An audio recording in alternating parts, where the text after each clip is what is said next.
It is a delight to have Dr. Kelly Elizabeth Wright with us today. I've known Kelly since she was a master's student at the University of Kentucky many years ago. And it's just been amazing to watch her develop into one of the best people in our field very, very quickly, and doing all kinds of just exciting stuff left, right, and center. This is being recorded. You should have gotten that notification, so you know. Kelly has done a lot of really great work. I know on campus, when I mentioned her name, we were talking about potential speakers, and I mentioned her name, and a whole bunch of people just interrupted and said, "Oh my God, I know her work." It was kind of a no-brainer that she was gonna be here doing this, and I'm really glad that she has agreed to. A lot of people here on campus, at least, have read the piece that she co-authored in 2020 in the Annual Review of Linguistics on linguistic discrimination. A lot of people know about, even if they haven't yet read, her 2022 dissertation, which is connected in some ways to the work that she's going to present today, which is brand new work and really exciting. She just had a single authored piece appear in the latest issue of Language on housing discrimination, which is very directly connected to work that our colleague Tom Purnell did with John Ball and Bill Idsardi a long time ago. So before I hand it over to her, I have to remind you that next week we have a talk by our new colleague in psychology, Robert Hawkins, who'll be talking about From Partners to Populations, a hierarchical Bayesian account of linguistic conventions. So join us for that. And we've got a lot of good stuff coming along the way now. With that, thank you so much, Kelly. I'm so glad to see you, even if it's on Zoom, and so glad to be having this talk on new material from you. So thank you. It's all yours. Thank you, Joe. Thank you so much. It's so nice to be here and just hear from you. I'm glad you did make me cry. Almost. It is really great to be in this room with like lots of familiar names and faces. I feel like I already know most of you, so it's nice to be here. I'm just going to give you a really brief positionality statement while I'm getting ready to share my screen. I'm Kelly Elizabeth Wright. I'm a Black, biracial, cisgendered woman from Knoxville, Tennessee, and I identify with the queer community. And I am also not first gen in the way that most people typically use the term, but I am one generation removed from educational segregation in this country. Feel free to drop any pertinent, interesting information about yourselves in the chat if you would like, and I'm going to go ahead and share.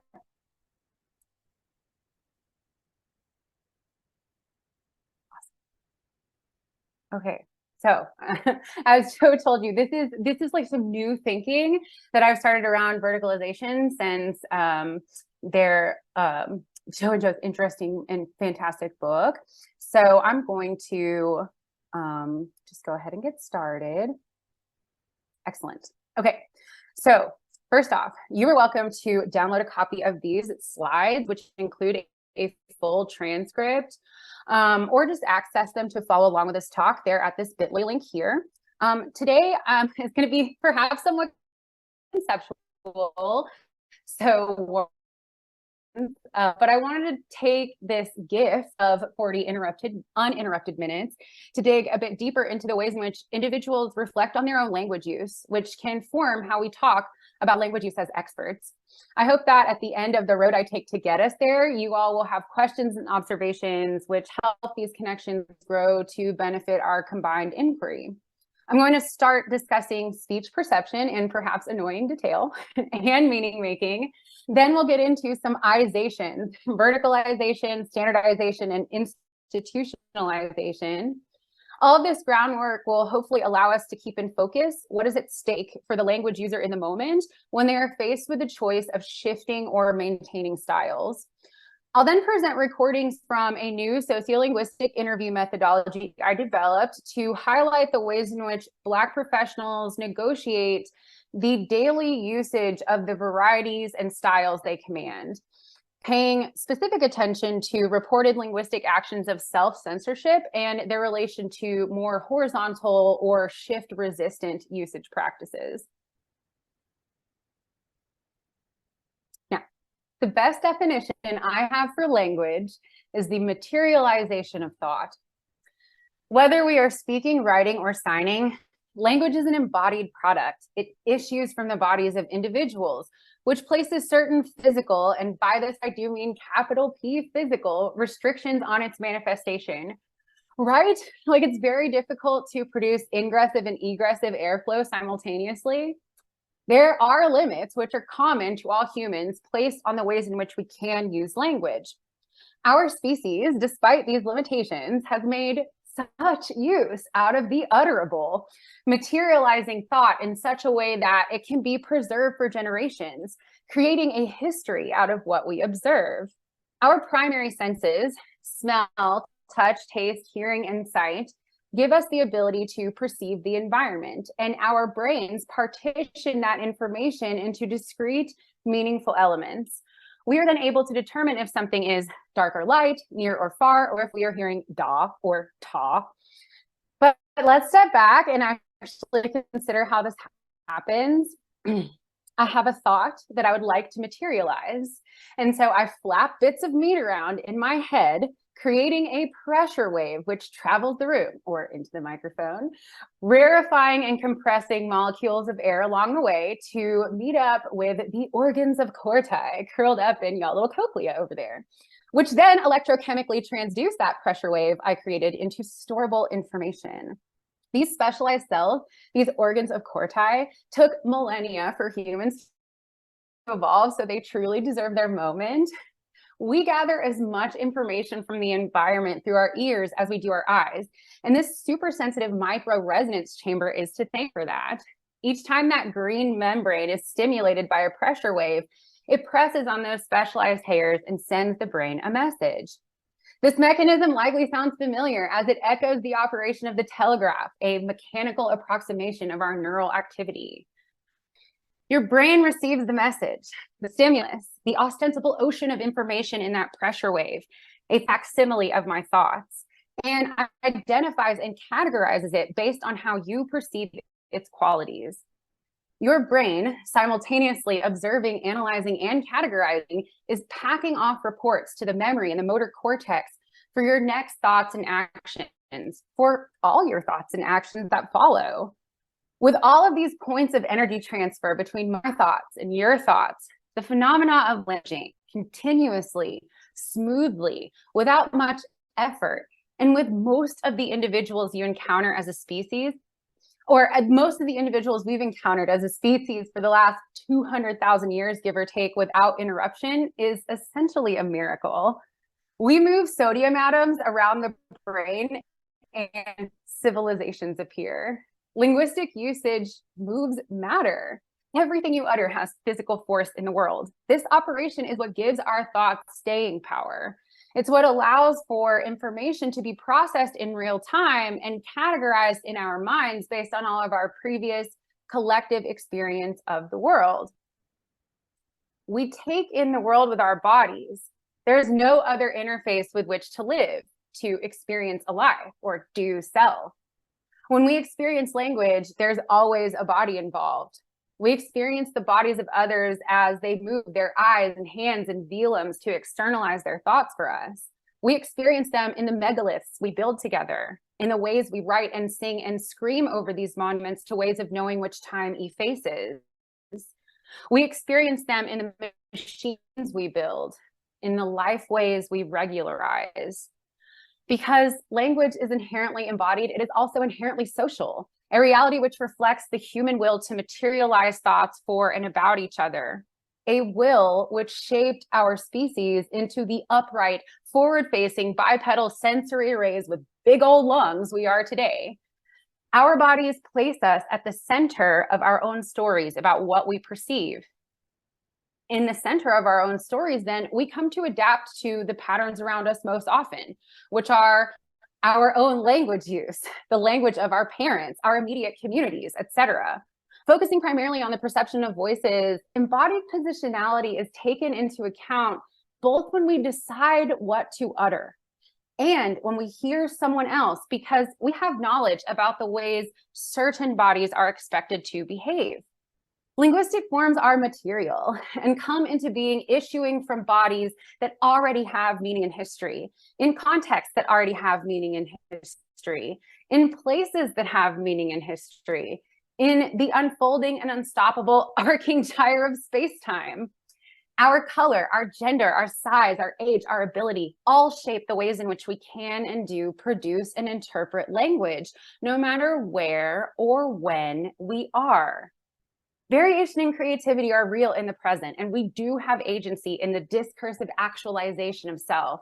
But meaning arising from the linguistic forms we produce manifests independently from the language user.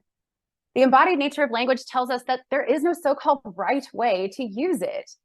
When language emerges from any given body, its meaning will always be interpreted in context relative to the individual user. What makes sense issuing from my body may not be interpretable from yours, and vice versa. What this tells us is that no two individuals can create meaning in the same way in any modality. So why do we believe they can? Why do we believe there's one right way to pronounce or use a word? That each word has a single unchanging definition and that words can belong to one group and not another.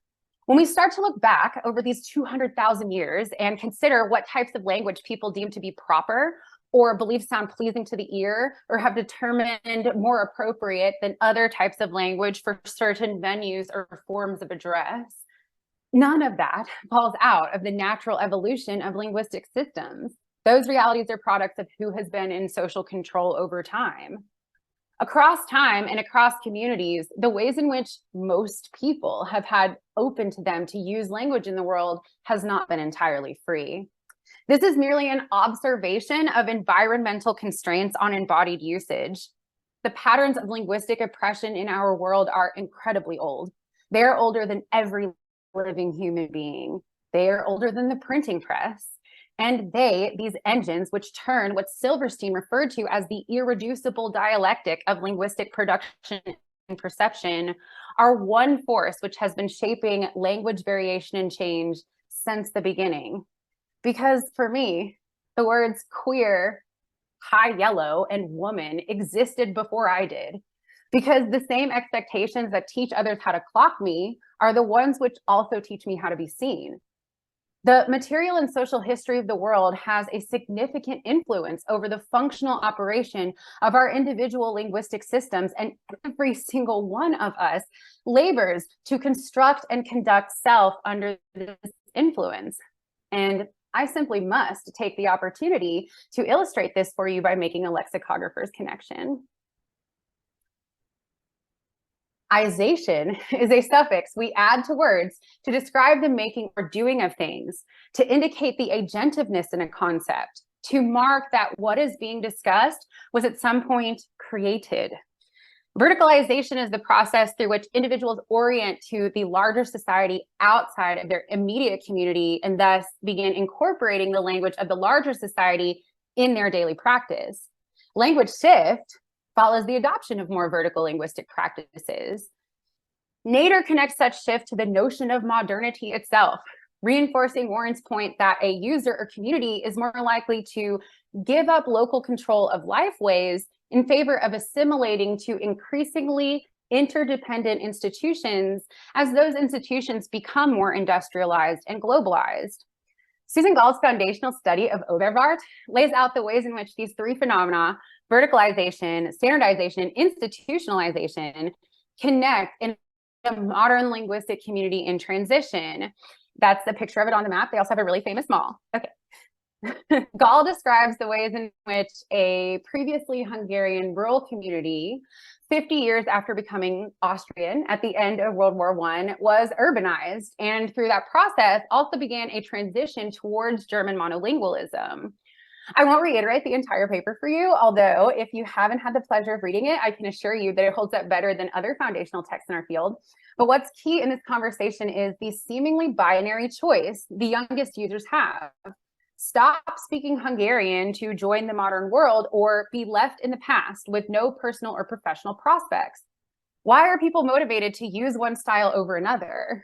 Why do we see standardized language gradually replacing all other ways of languaging in all spheres of usage? In Gall's study, which centers on personal choice, it can be rather easy to neglect that in an industrial society, no community can be self-sufficient. Peasant men can't get wives because the Oberwart women have been called to the city by the twin siren songs of security and prosperity, tunes which set up a strong internal resistance to using Hungarian, the only language capable of enacting their cultural heritage. This is not a new phenomenon, the glamour of standardization, although perhaps a more passive one than history often records.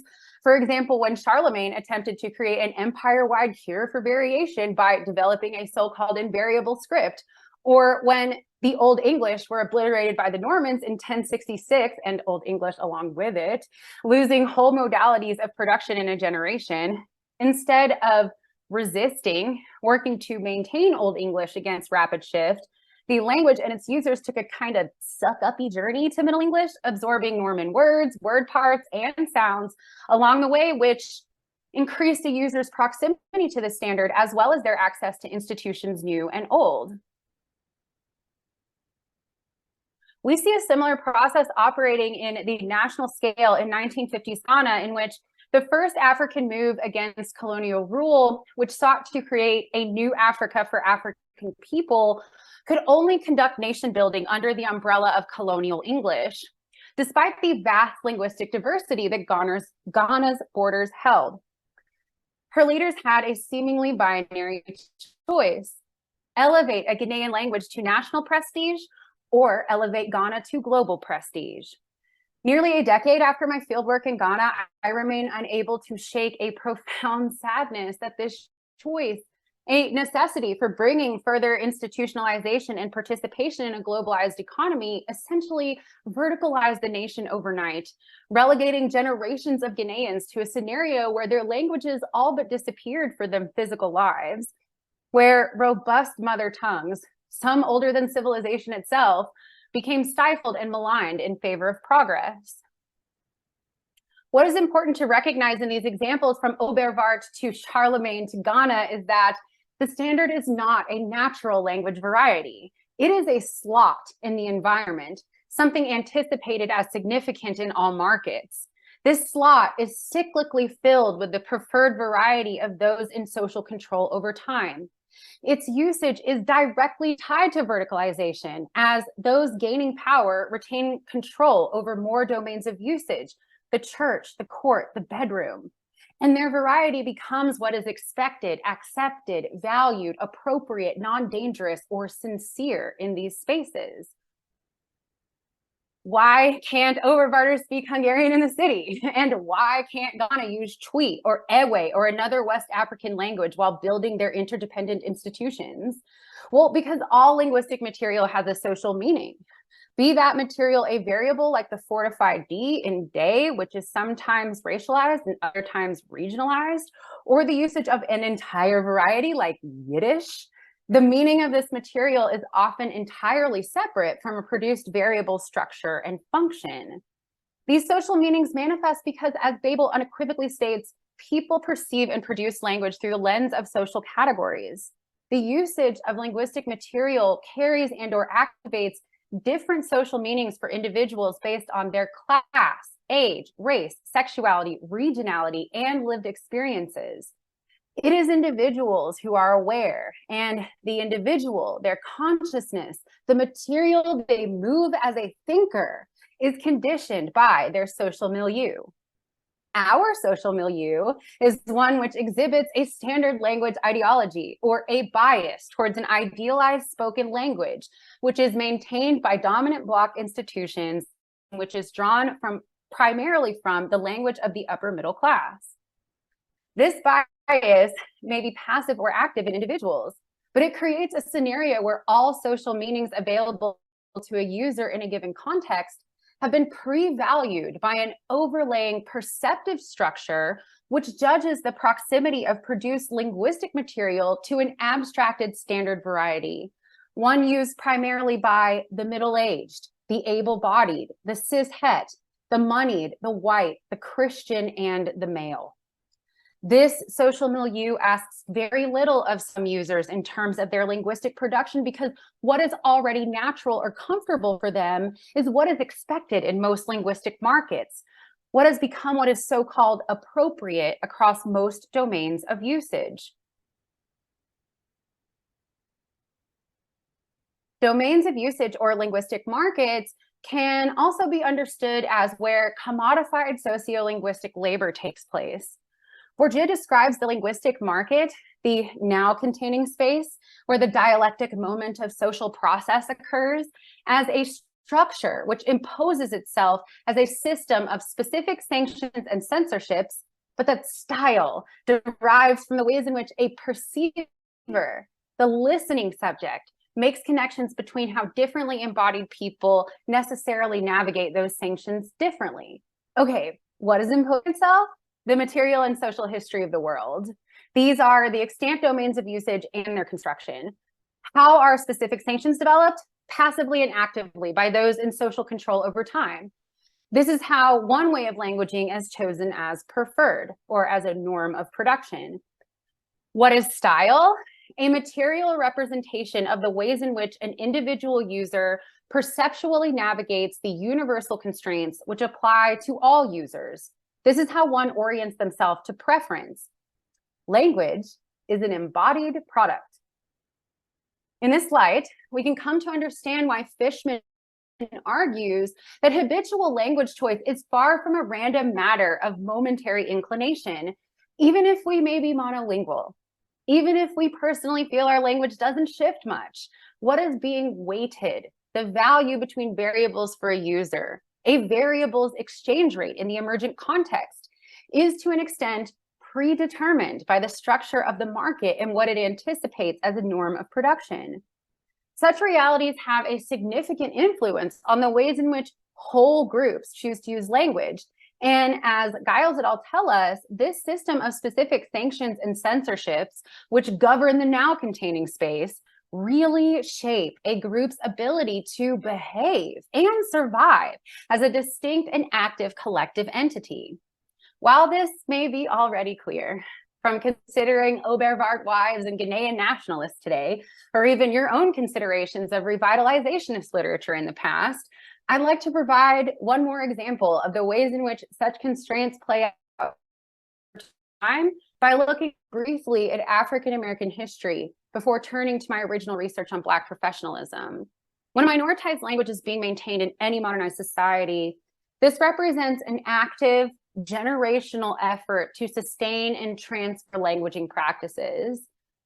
Smitherman, in consideration of the daily psychosocial tax paid by Black code switchers, describes this effort as a linguistic push-pull between one's varieties, identities, and access to domains, which recognizes that almost every time Black individuals choose to use language, they are called to also choose between the, again, seemingly binary options of promoting African-American cultural stability or achieving personal and professional stability.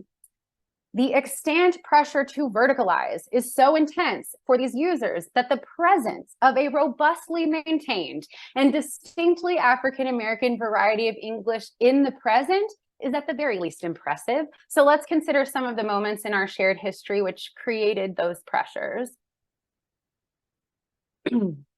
And we'll begin with anti-literacy laws. The United States is the only country to have internally restrictive anti-literacy laws. The 1739 Negro Act made it illegal to teach enslaved Blacks how to read and made Black literacy punishable by torture and death. These laws successfully removed all meaningful connection with material knowledge production from the Black community at large for over a century. The effects of these laws are still seen today, as Black Americans represent 23% of the illiterate in the United States, but only 12% of our population. Such laws existed not just because of the idea that an educated slave is a dangerous person, although this sentiment certainly endures. It is that literacy itself threatened the justification for enslavement, that Africans were, quote, less human, permanently illiterate, and dumb, end quote, and thus needed the paternalistic protection we were forcing upon them. So this is how the fledgling nation is officially managing the enslaved population, both linguistically and socially, at least initially. The latter half of this period includes the foundation of the U.S. police force as a nationwide squad of slave catchers. Over the 100 years before the Civil War, Black people, brave, desperate, and able enough to free themselves, encountered many dangers in the less than accepting North. Oftentimes, advertisements seeking fugitives were printed in newspapers and sometimes even read by clergy from Sunday pulpits to give the public information that could be used to identify these individuals. I'm going to show them, but before I turn the slide, which you may want to tune out for because they're a bit shocking if you've never seen them, I want to reinforce that these advertisements illustrate verticalization of the white standard variety, one that is gradually absorbing more spheres of usage like print journalism and religious practice as national institutions are established. Advertisements like these set up a system of monitors throughout the country to pay attention to Black people's speech, to identify them, to punish them by returning them to a life of forced work and depersonalization. And it is in these conditions the now centuries-old culture of style shifting in the Black linguistic tradition begins to develop. For Blacks at this time, sounding like yourself could be life-threatening.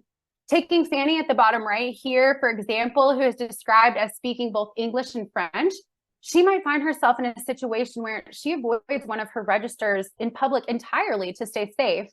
Today, most Black people aren't beaten to death or imprisoned for using accented or so-called low varieties, but avoiding non-standard registers in public remains a means of preserving Black life. With a dominant worldview firmly set, once Black people were afforded access to the written word, any idea they generated from that knowledge must be presented back to the society in such a way that it leans towards the preferences of those in social control. Knowledge is power, and these lawmakers don't want to lose an iota of it. But let's fast forward to the present-ish, where we encounter a third way, a wedge shoved in that binary choice between cultural and social stability, the Black accented standard. This variety exists because of the push-pull between more vertical language practices or more horizontal ones. Taylor describes the variety as one which consists of adopted grammatical structures from Standard English combined with the distinct phonology of Black English. This variety spans the middle distance between so-called slang and standard and is the subject of Weldon's phenomenal 2021 work, which captures the very real and unique linguistic challenges faced by upwardly mobile Black individuals. Through our socialization, some language users become marked as less than, and our passive acquisition of this allows individuals and institutions to treat them this way. Sounding Black in adulthood, allowing the obviousness of the body you live in to be present in the way you use language, becomes a marker of all these negative connotations like low intelligence and laziness, because the education system should have fixed you, should have given you the tools for removing signs of non-standardness, and in this case, signs of your race from your language use. Like, I still have to use my head to make it, but okay. Weldon reports middle-class educated Black adults are struggling under the demands of many markets where, despite engaging wholeheartedly in talking proper, their labor is amplified compared to those around them. What's important to recognize from these brief examples of institutionalized linguistic oppression is that Black language users find no quarter in our built environment, no matter what variety of language they are producing. It is their Blackness which conditions how they are perceived. Weldon's work also demonstrates that Black people are not merely signaling their race when using language, but that there exists a full spectrum of racialized varieties the African American community orients to, and not only on the informal or vernacular end of the spectrum. This widened spectrum of variation is one aspect of usage I wish to capture from Black professionals to develop a broad sense of the ways in which individuals who carry considerations of sociolinguistic labor actively, consciously in their daily practice conceive of the fullness of their linguistic repertoires and how they might describe their style shifting practices as a group. In general, I am interested in theorizing around the differences between the audiences users imagine and the audiences that exist to better understand ideologies' role in our real-time linguistic choices. The metalinguistic method of sociolinguistic interview, or MMSI, contains 7 sections and, not unlike a Lebavian interview, progresses the interviewee through stages and tasks which are geared towards eliciting different and increasingly richer types of meta-commentary. For this first application, I designed a protocol to elicit commentary on 5 key social factors, as well as aspects of variance individuals could be expected to comment on. I interviewed 17 self-identified Black professionals from Detroit, 7 men and 10 women.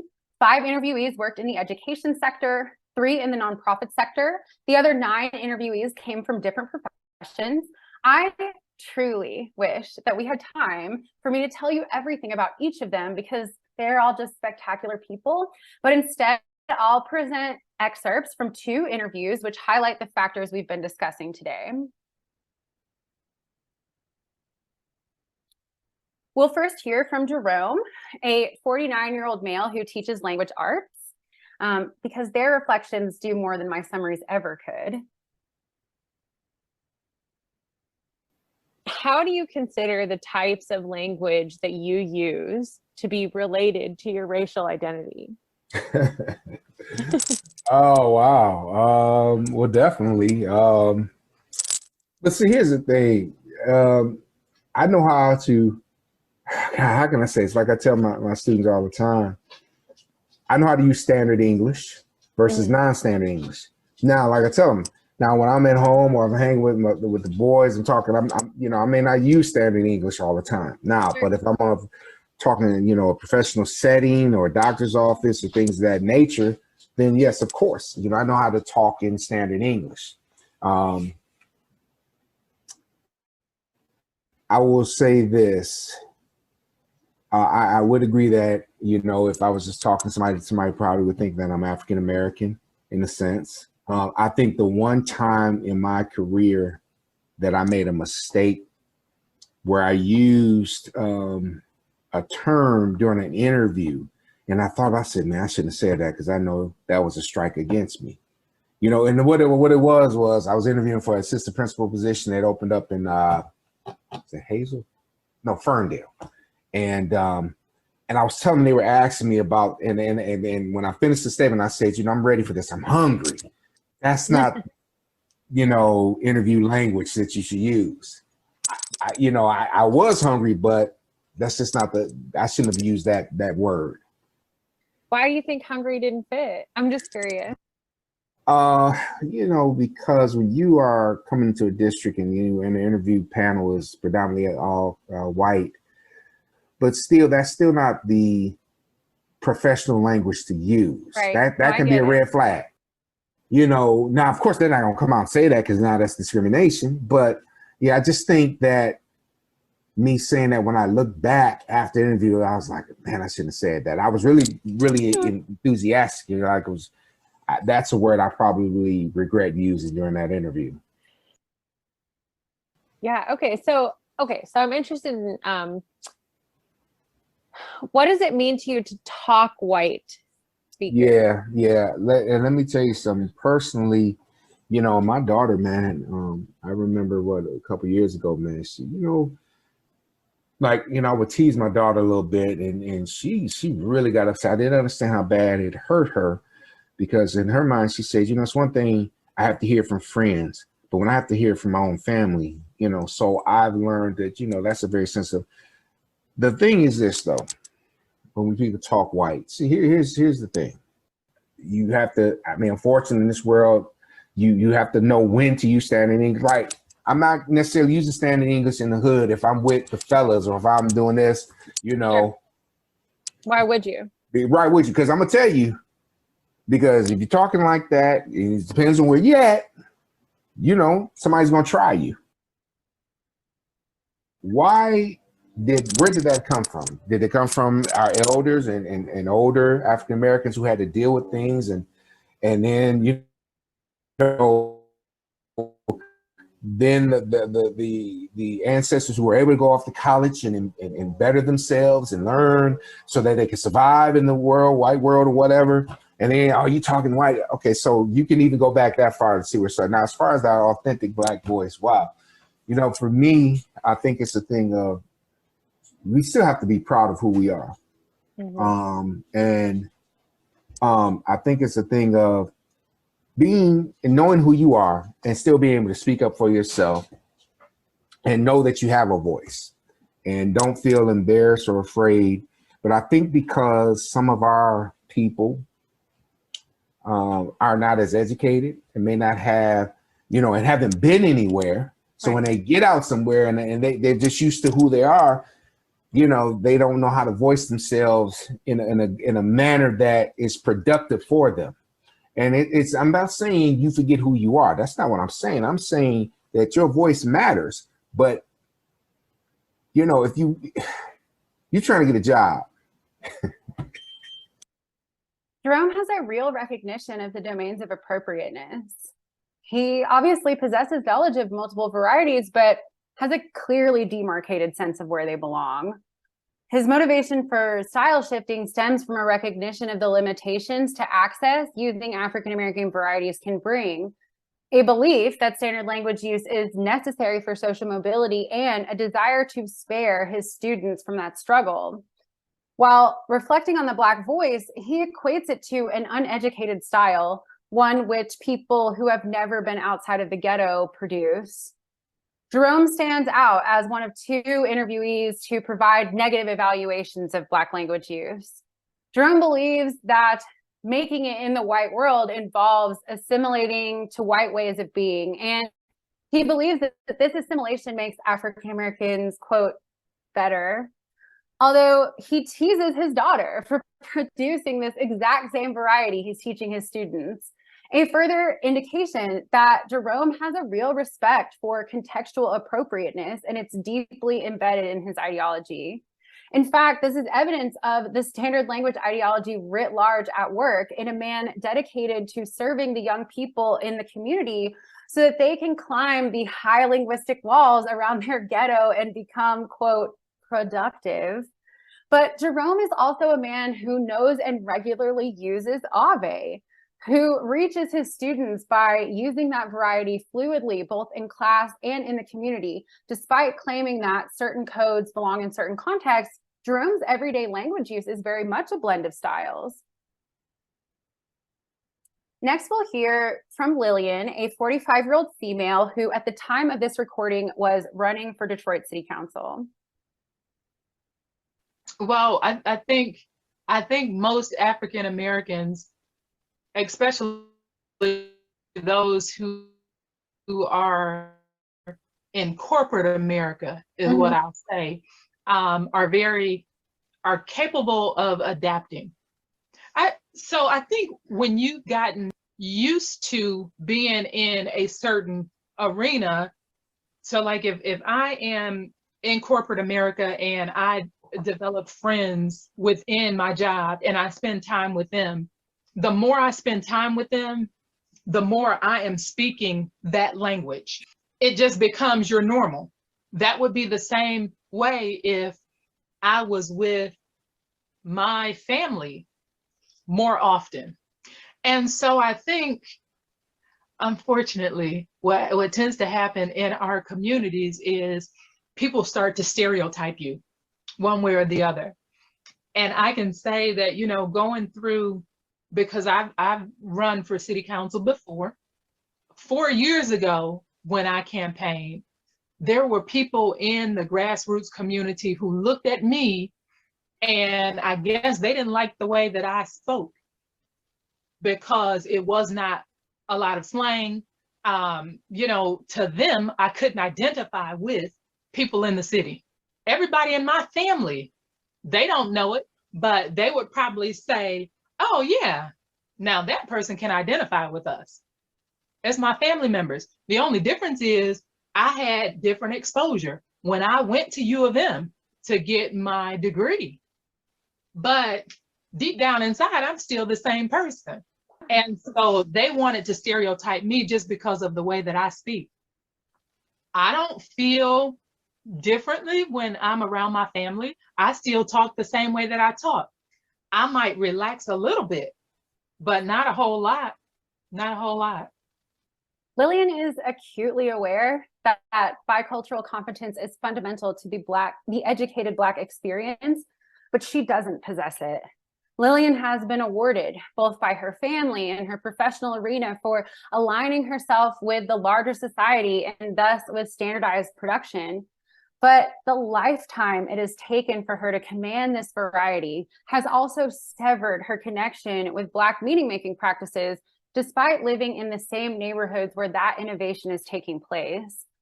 Lillian is generally protective of her Blackness, the Blackness in her identity, grouping herself and her experiences and behaviors not with age, class, or gender groups, but with Black people.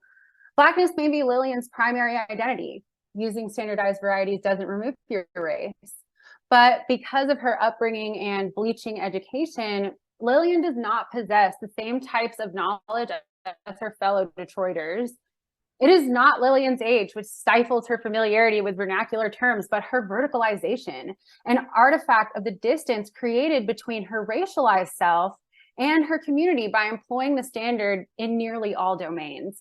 What I find to be the most powerful portion of this excerpt, however, is when Lillian states that she, quote, might relax a little bit when she's around her family, despite having lost or dampened her connection to Black linguistic knowledge and perhaps not possessing a robust enough African-American variety to employ. Lillian still perceives producing a Black accented standard variety as work. She still feels the work of moving herself up this linguistic ladder and still censors herself in professional spaces. These two interview excerpts seem to beg the question, what is authentic Black language use, especially if these social pressures to verticalize appear to be a universal aspect of the Black experience? Meta commentary on authenticity from these 17 interviews continually referenced Black cultural products as a touchstone, as evidence that Black linguistic communities were thriving. I found that about 85% of interviewees qualified their discussions of what makes Black language Black, or special, or important, or different, or not broken, with examples from music. So I started a playlist of these songs that all interviewees contributed to. It's like 5 hours long, but super dope. So definitely check it out. More for them than for me. To be honest, though, if you want to intellectualize this just a smidge, and I do, that playlist spans about 100 years of Black knowledge creation, and it is rather wonderful to sit and really take in all the words, sounds, and signs these individuals have given us over the decades, the ways in which they've taken in the world and chosen to externalize their thoughts for us, in the recognition of how difficult it is for Black language users to freely use their language most hours of most days, how fragile the right to do so remains for us, and how constant our affirmation of those rights must be. These people on this playlist are able to have their voices played and replayed, and that's really quite special. And when we begin to consider Black language as a cultural product, we also are able to view Black language users reclaiming domains of usage and maintaining their language by means of verticalization. Eliciting and analyzing the linguistic production of Black professionals as done in a traditional sociolinguistic interview would not have addressed several competing narratives in the literature, and I'm grateful to be able to deepen our understanding of Black motivations for style shifting by presenting how these professionals orient to their own experiences. Taken together, what we've discussed today illustrates that across time and across communities, all people experience certain social and contextual pressures which encourage linguistic production that's aligned with extant standardized varieties. Let me reinforce that these social and contextual pressures do not only constrain the production of Black people or non-normative language users or the differently bodied.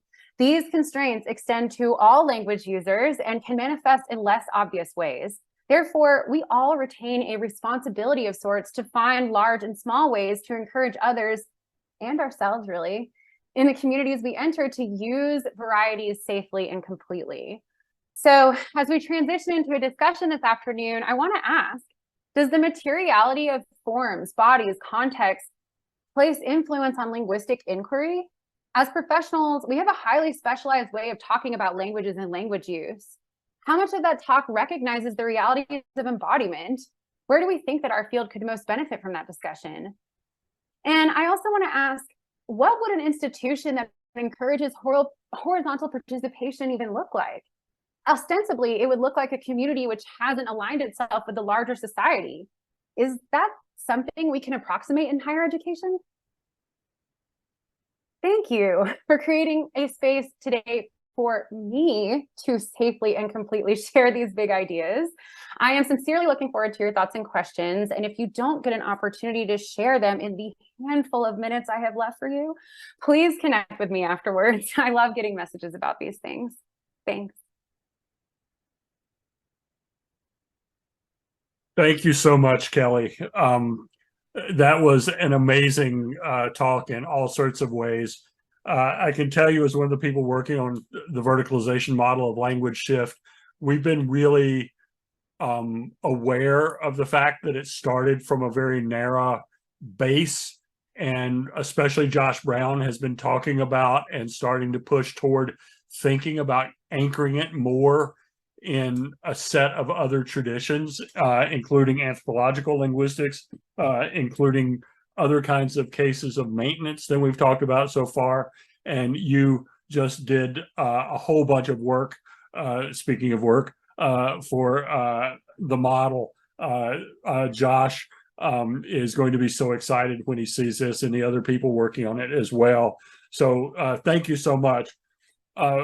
Folks are welcome to raise your hands with the camera on, or with the Zoom weird little hand raising function, or to put questions in the chat. Let me just say thank you and Josh for the text. It was obviously quite inspiring, and I'm thrilled that this conversation it has started and is ongoing. All the inspiration comes from Josh. That's him. That's how he works.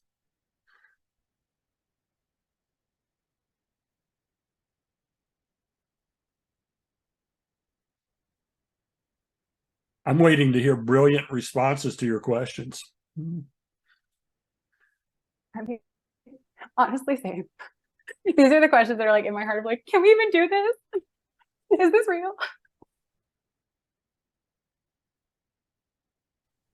Hi, Kels, can you hear me? Yeah. Hello, hello. Amazing. I'm curious, how have you shared this work with your participants, and what is their reaction to your analysis of it? Hey, what a great question. Okay, so I shared, I have permission to use the clips I'm using. So I'm still in, contact with a handful of those 17 individuals. But when the work first came out, I gave them, some copies of the sections they were in at one point when I was still drafting. And then when it was all entirely finished, I sent the text to everybody individually. But I only really heard back from one person. He was a 50-year-old music teacher, and he just had a ton of things to say. Like, I got a red ink sodden text back, but it was really like in conversation with a lot of things, not like, oh my gosh, you painted me as a monster, which I was scared of.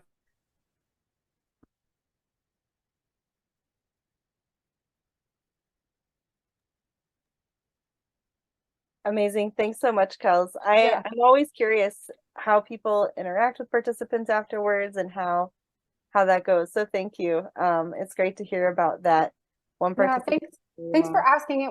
I would say that our interaction overall would have been maybe very different if it hadn't been the pandemic on Zoom. And also, I was lucky in some ways in that my IRB was like, you're having conversations? That's not science. Get out of here. So they didn't like they didn't give me any like major stipulations on how to even protect them. Right. And so it was like, well, I'll just do what feels ethical. So, but a lot of other researchers have their hands more very specifically tied. So that's a question I was wondering a little bit about too. What do you do now post-pandemic? Are you, okay, you do stuff for the dissertation, you don't want to think about it for a decade, or at least I didn't. Is this, this has got to move forward methodologically and empirically. So I have applied for funding sources to, multiple funding sources to transcribe these interviews. I had transcriptions that were good enough for me to do my research, the qualitative data analysis, but they are not as accurate as I would like them to be to publish them as a corpus, which is my end game. And that is because, again, like the constraints on participation, I wasn't able to go to Detroit and recruit people who use these varieties. So I need to have them edited. That's like the next step. The next immediate step for this work is to get it online as soon as possible so other folks can use it, because none of these questions I'm asking are really about sound, but there's lots of things to observe in this data set. So I have some really specific questions I want to return to it with, especially like, all of my participants gave me different motivations, different ways they self-censor, and different, positions from coming into those behaviors.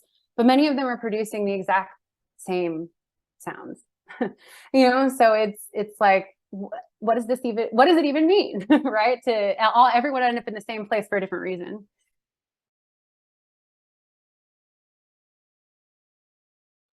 Yes, sorry, I couldn't find my unmute button. Go ahead, please.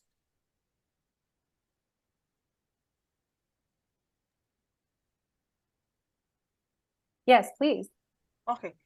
Thank you very much for that great presentation. I really enjoyed a lot of things that you talked about, but I'm really curious about some of your participants, at least the two that you shared with us, are kind of leaning more towards embracing the standard dialect and wanting to use that for their personal gain. But in some of the classes that I have taught, for example, in one of the books that I use, Salim Alim talked about this book titled Articulate Why Black, Barack Obama, Race and Politics of Language Use in the United States.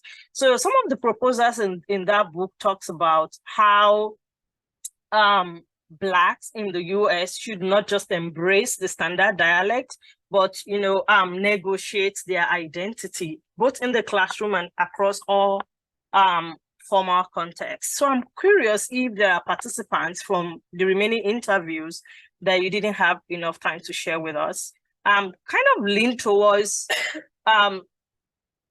expressing their own identity in the way that talks about who they are without really bending to that pressure of wanting to embody the standard dialect. Did you have anything like that at all? Yes, and thank you for asking that. I should have said before I introduced these excerpts that these two really represent like the most vertical language users in the data set, if you want to look at it that way. Like there's a bit about each of them in the dissertation, but if you were going to look at the text and wanted a very specific example of what you're asking about, there's an entire case study on a young man named Solomon, and it's like a section of a chapter, so you could just like Command F Solomon, right? And essentially everything he says is what you are, exemplifying.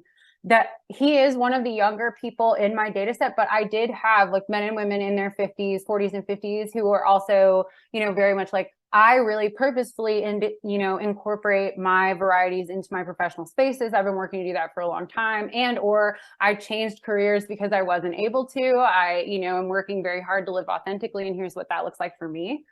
To say that everyone engages in self-censorship doesn't really have anything to do with Blackness or professionalism. You know, it's just like a point that is relevant in this, you know, this conversation, but it's certainly something that is, you know, just inherent to existing out in the world and having to talk to people, right?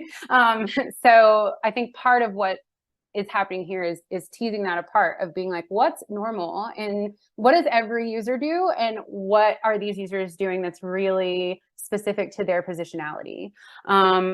And honestly, what I get down to in the dissertation is that is what I was saying before, like all these different ideological stances are present and people feel like they're doing things for a really certain reason, because you know, Jerome said, like, I said this one word, hungry, at this one time, and I think that's why I lost this job, and I have removed it from my vocabulary. We hear things like that all the time, but it's like, we all know we do stuff like that, even though that's probably not true, you know? So it's, yeah, anyway, I'm rambling, I'm gonna stop. But I wrote down your name. I can email you some of those sections if you'd like.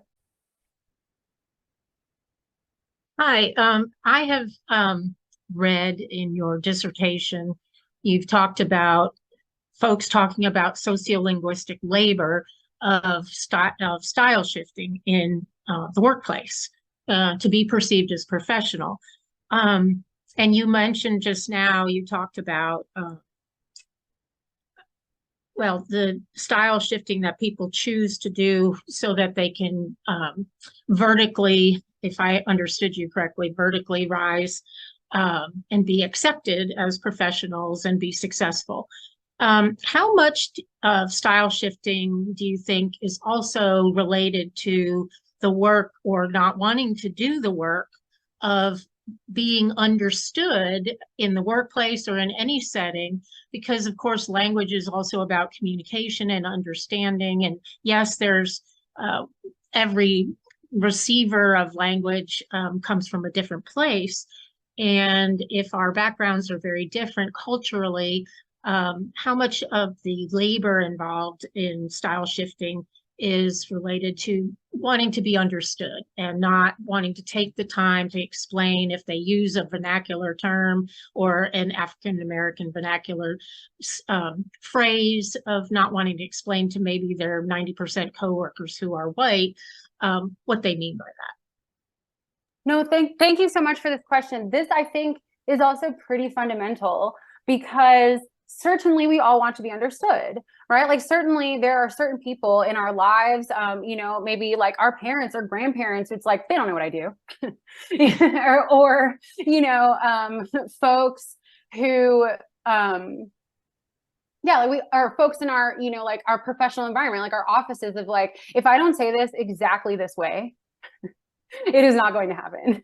You know, or if I do not write this email exactly this way, everyone is going to be angry with me. So it's that of like, how in the moment, I think that's part of my question, just my overall question, things I'm going to test for is, you know, how much in the moment is that decision to say like, oh, I just want to make sure people hear what I'm saying. For some users, there's like this asterisk of like, I want to make sure people hear what I'm saying, because, you know, I assume that everyone in this group will never hear me, or I've had one really formative experience where I was distinctly misunderstood. I don't know if any of that has to do with race. Do you know? I think that there is maybe this operation, because the perceiver is the middle of this style question. We're perceivers too, right? Like we perceive how our own language gets reflected back to us, or how, you know, someone who is transitioning genders is like, I am desperately trying to be read as female. I am desperately trying to be read as female. I am desperately trying to be read as female. And then the day that they get correctly gendered, it's like the most euphoric experience of their life, right? Like this is something that, you know, stays with us, of like, I use language in this exact way and it was successful and I'm going to keep doing it.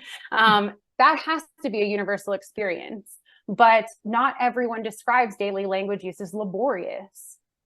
Right. So, or most of their language use as laborious. And so I think that that's part of it, is understanding it in terms of labor, or recasting usage in terms of labor, helps us understand how these most vertical users kind of just exist, or only experience the constraints that are universal to everyone and don't have anything extra, you know, that's, you know. it's all still very fuzzy, which makes me happy, but I understand it's hard to grab. Thank you. Kelly, thank you very much for the talk. I really appreciate it. And for your work generally, I appreciate it as well, building on the other kind of things I've done in the past. And I just had some a quick question, sort of building on both these past two questions that you've had. And we've been having discussions, as Joe has probably told you sort of off the talk, that, we've had discussions in our group for a couple of years about how we might implement things dealing with justice and whatnot in language on campus.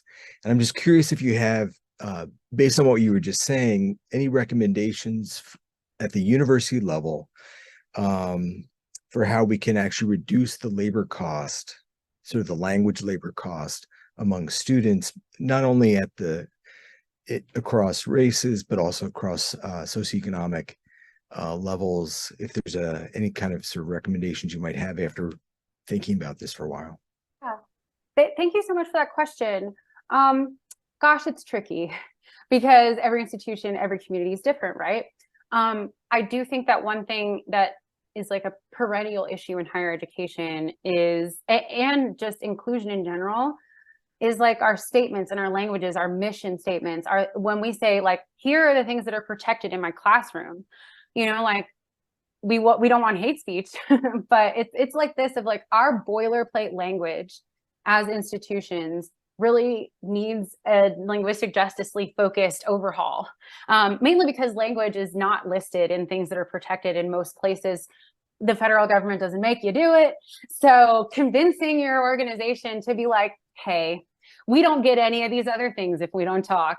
So, or write or whatever. So it's that. And that's a generational task in and of itself, right? Of just building out linguistic justice, like the concepts into our actual governing documents.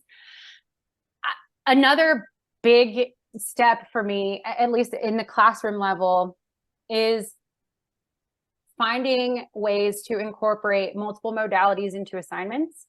So instead of like just discussion boards, it's like, you give me everything you want.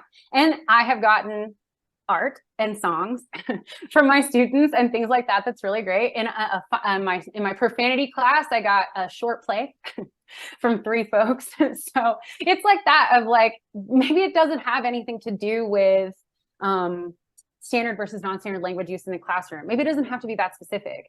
Maybe it's just like, there are some places in our assignments where I don't actually need you to write something. I just need you to think about it. And, recognizing that equity is like multiple roads to the same destination. I think that just starting from that place, thinking about linguistic justice in the classroom and what modes of production are, in the same way that we think about learners, like this person's a visual learner and this person's that. It's like, well, you're also a producer. But anyway, I could go on about this forever. I do think about it a lot. I saw another hand. I don't know, Ernesta, if there's time. Hi, I'm sorry. That was just like a clapping because I really enjoyed your response. Oh, thank you. Yeah, the Zoom reaction icons need to be improved in various ways. But Kelly, we can we're officially at the end, but we can definitely stay on and deal with questions.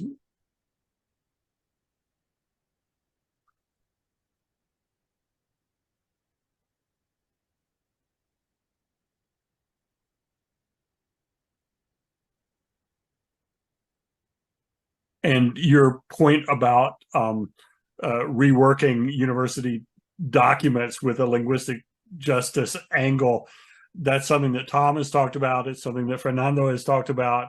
I think I naively expected people to say, oh, yeah, you're right. Of course, sure, we need to do that. And that's not the way that people seem to react. And that was my experience at Michigan. I mean, we started an initiative that was backed by, 5 departments and a dean. and Curzan, right, of all folks. And the university was like, we couldn't care less. There's absolutely no way you're doing this. We're like, okay, thanks. Like, it was, what are we going to use this organization for? Like, so but I mean, it's worth it. It's, you know, trees that fall in the woods do make sounds. I mean, I think we're just assuming the thing that you sort of have to assume about every time you try to do anything involving political or social change, and that is, this is going to take forever. We're not going to actually reach the goal. We are going to like move 1 foot a little further down the path. And I think some of the movement, it often happens at the mid or lower levels, as an example, to the higher levels of what they ought to be doing. So, I mean, the stuff that Diana's been doing with the Language Institute here in terms of, she's really been pushing many things, like doing some interviews, doing things online, like posting people's stories about multilingualism. I think over time, that's going to have an effect filtering up to the administration. So the administration then starts taking more notice of it. If nobody says anything or does anything about it, then I don't think they do anything about it at the administration level. So I think moving up, we tend to think, oh, if we go up to the dean, then it works down. But I think maybe a lot of this has to do with, you know, in our classrooms, in our websites and stuff, moving upwards. Yeah, I'd also really like to see some sort of group that's outside of individual, you know, like the LSA doesn't have a group that works on this specifically. But it would be nice to have people from different types of organizations really bringing heads together on how to do this. And maybe that's happening. Maybe that's what Ann Charity Hudley does. But I, you know, am the things, and this is the same for everything, but it's like the things that worked at Kentucky did not work at Michigan. And the things that worked at Michigan are not working here at Virginia Tech. So it's, you know, they're all very, we would all, you know, they all count as R1s, but they're all very different organizations. So, the folks who have done these things and these, you know, these mid-level things where it's like, we built our website to look really great. We are the experts. If anyone at this university is looking for it, it's us. We're here. Here are the kinds of things we can offer. Like, bringing them all together in a big pool of examples that work, you know, is really helpful. And finding a site for, as we know, like other innovations, it's like one university does it. Then we could be like, well, they did it. Look, it works over here. We're not crazy. We didn't make this up, you know? So we just like, gotta get somebody in the right, you know, take that plunge. Yeah.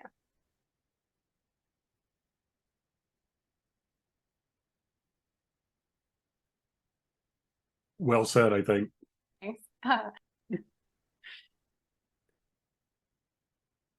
Thanks. Sorry. Oh no, but this is why I asked the question, right? These exact things that you're highlighting is like, can we even do horizontal spaces in higher ed? Because it's almost like the ivory tower. I mean, how more vertical could you be? So the answer is probably yes, but the creative solutions are still sought. That's for all of you students on here. Like, every single idea you have is useful. We haven't figured it out. That's really true. I'm not seeing any hands or comments in the chat. So maybe this is a time that we thank you once more. And we will be talking about this and related things for sure. And you will be hearing from Josh Brown, I predict, about this stuff. So thank you so much, Kelly. Great to see you. And we really appreciate it. So great to see you all. Thanks for having me. It's just really nice to see familiar faces. Thank you.